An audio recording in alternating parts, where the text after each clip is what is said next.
Düşünce Gücü kanalıma hoş geldiniz. Bugün gerçek değişimin çoğu zaman fark edilmeden başladığı çok önemli bir konunun üzerinde duracağız. Bugün afirmasyonlardan, görselleştirmelerden ya da tekniklerden söz etmeyeceğiz.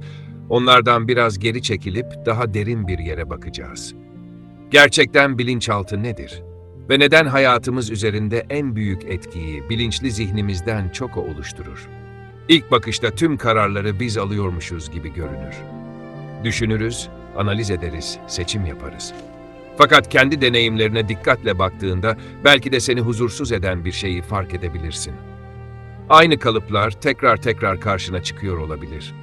Benzer ilişkiler, benzer çatışmalar, stres anında ortaya çıkan aynı tepkiler ve bu her şeyin farklı olmasını gerçekten istemene rağmen yaşanabilir. İşte bilinçaltı üzerine konuşmamız tam da burada başlıyor. Joseph Murphy şunu fark etmişti. Sadece bilinçli bir şekilde değişmek istemek çoğu zaman yeterli değildir. İnsan ne istediğini bilebilir, mantıklı gerekçeler üretebilir ama yine de planlarıyla çelişen otomatik tepkiler verebilir. Bunun nedeni bilinçli düşüncenin altında çok daha önce şekillenmiş daha derin bir zihin düzeyinin çalışıyor olmasıdır. Bilinçaltı gerçekliği doğru ya da yanlış diye analiz etmez. Argümanları tartışmaz. Yeterince sık tekrar edilen ve güçlü duygularla yüklenen her şeyi kabul eder. Bu bizim için ne anlama geliyor? Eğer yıllar boyunca gerginlik, eleştiri, güvensizlik ya da kendini koruma ihtiyacı deneyimlediysen, bilinçaltı bunu normal bir yaşam biçimi olarak kaydeder. Ve bu tanıdık durumu sürdürmeye eğilim gösterir. Bu yüzden çoğu zaman bir şey söyleriz ama bambaşka şekilde davranırız. Bilinçli olarak huzur isteyebilirsin. Ama içsel arka planında gerginlik varsa, bedenin ve duyguların yine o tanıdık gerginliğe dönebilir. Bolluk isteyebilirsin.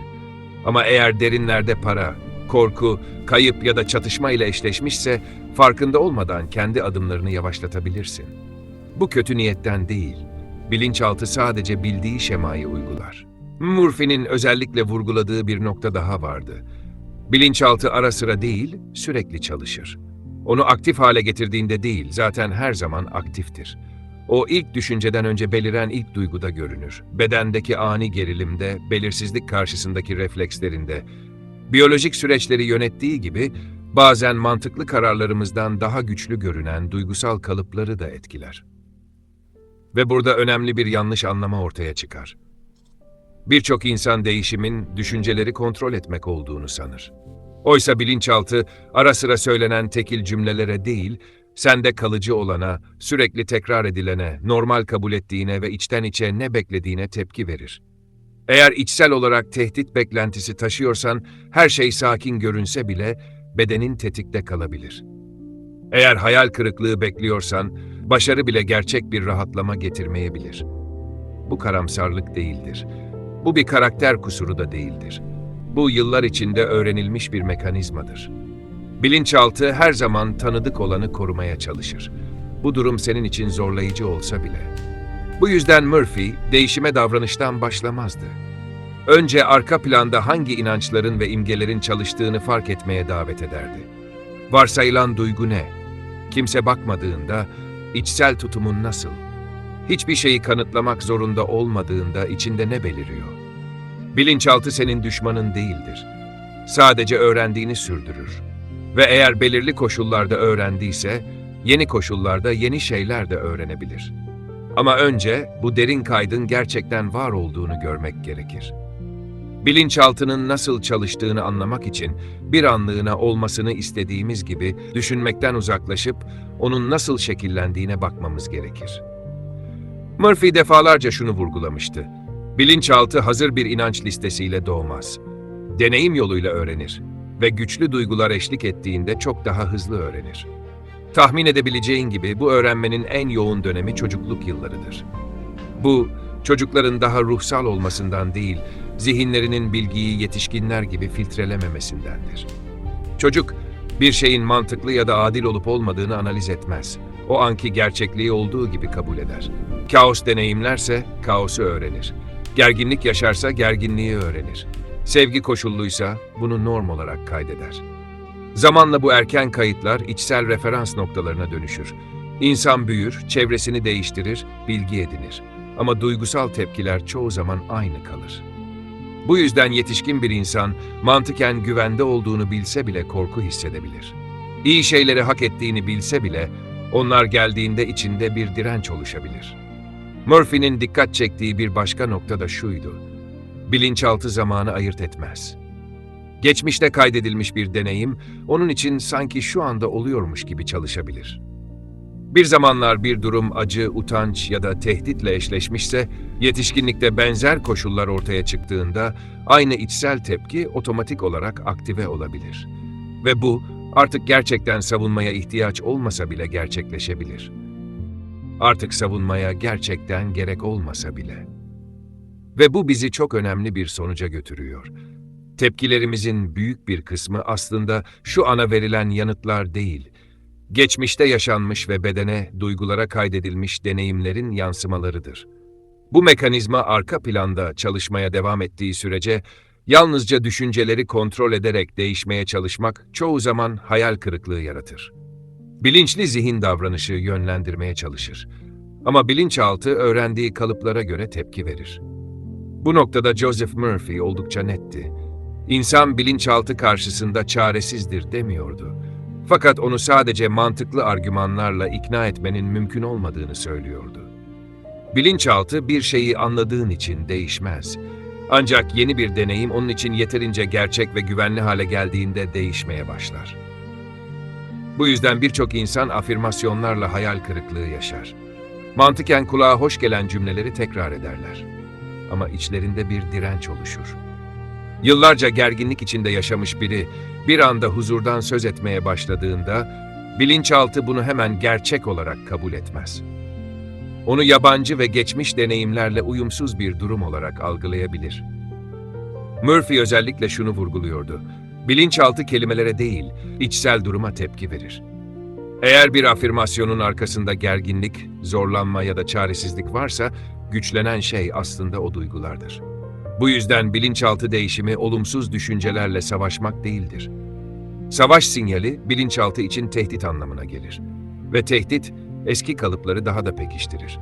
Bunun yerine Murphy daha yumuşak bir yaklaşım öneriyordu. Yeni bir hali, baskısız ve kanıtlama çabası olmadan yavaş yavaş içselleştirmek. Bu belki fazla basit görünebilir ama derin bir anlam taşır. Bilinçaltı, tekrar eden huzur, güven ve kabul deneyimleriyle öğrenir. Yeni bir his artık tehdit olmaktan çıktığında mümkün olarak algılanır ve ancak o zaman yeni norm haline gelebilir. Murphy, içsel imgelerin rolüne özellikle dikkat çekerdi. Çünkü bilinçaltının doğal dili budur. Bilinçaltı kavramlarla ya da mantıksal yapılarla iletişim kurmaz.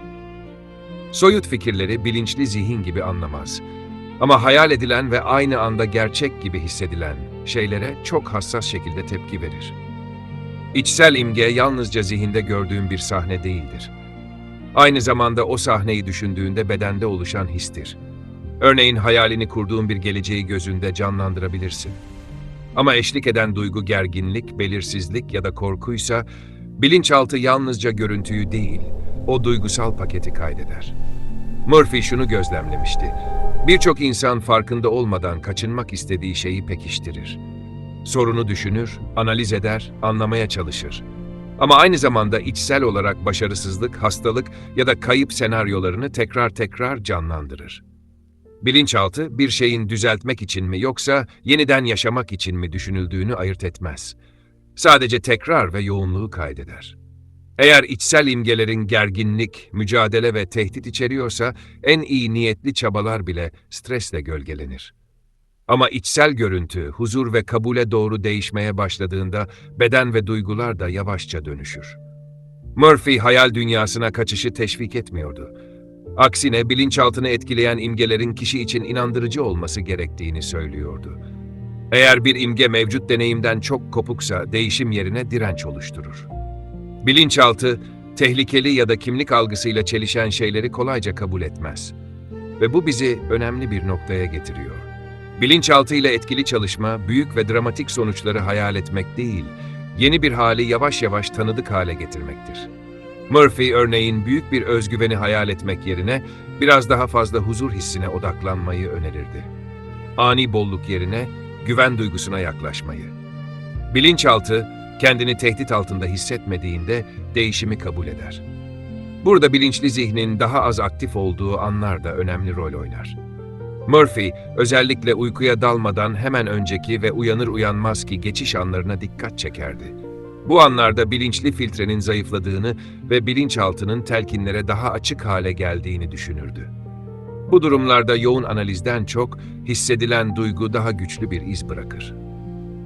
Eğer uykuya içsel bir kabulle girersen, belirli kelimeler olmasa bile bilinçaltı bunu güvenli bir referans noktası olarak kaydetmeye başlar.